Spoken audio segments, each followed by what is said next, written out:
নতুন একটা নির্বাচনের দাবি করেছেন ডক্টর মোহাম্মদ ইউনূস। আপনারা তো ডক্টর মোহাম্মদ ইউনূসকে সবাই চেনেন, আবার নতুন করে একটা নির্বাচনের দাবি করেছেন তিনি। আপনারা তো ডক্টর মোহাম্মদ ইউনূসকে সবাই চেনেন, আসলে তিনি কিন্তু আমাদের গর্বের, কারণ তিনি হচ্ছেন একজন গ্লোবাল সেলিব্রিটি। আপনারা বলতে পারেন সাকিবুল হাসানও তো সেলিব্রিটি। সাকিবুল হাসানকে কিন্তু যেসব দেশে ফুটবল খেলা চলে, ক্রিকেট অতটা জনপ্রিয় না, সেসব দেশে অনেকে চেনেও না।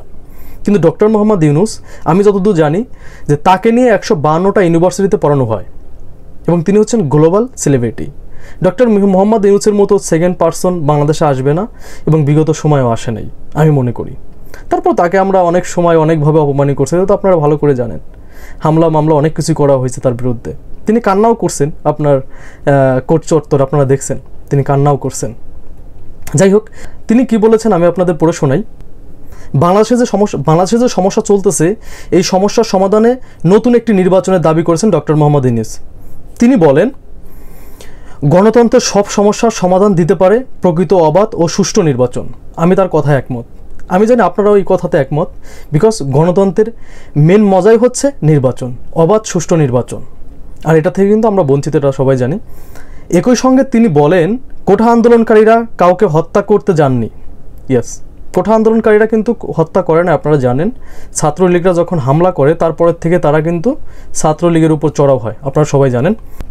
নিরপরাধ শিক্ষার্থীদের উপর গুলি চালানো হয়েছে। এই জন্য তিনি পরিস্থিতি সামাল দেওয়ার জন্য বিদেশিদের কাছে সহায়তা আহ্বান জানিয়েছেন।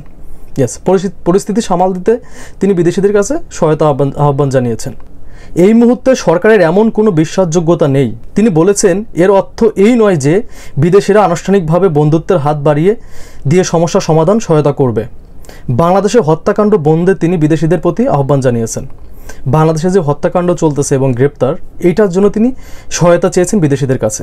তিনি বলেন, আজ বাংলাদেশে যা ঘটছে এমনও হতে পারে ভারতেও তা ঘটতে পারে। যখন একটা দেশে গণতন্ত্র থাকে না, তখন কিন্তু সেসব দেশে এইসব বিশৃঙ্খলা হবে, এটাই স্বাভাবিক।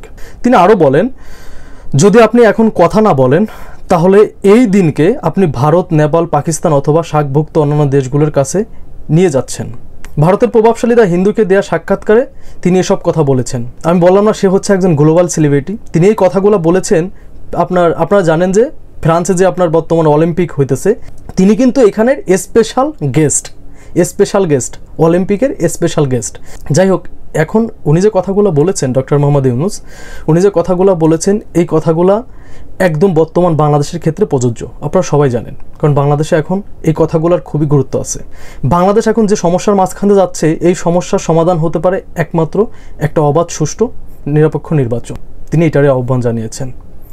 এখন দেখি আমাদের কপালে কি আছে। ধন্যবাদ সবাইকে। আসসালামু আলাইকুম।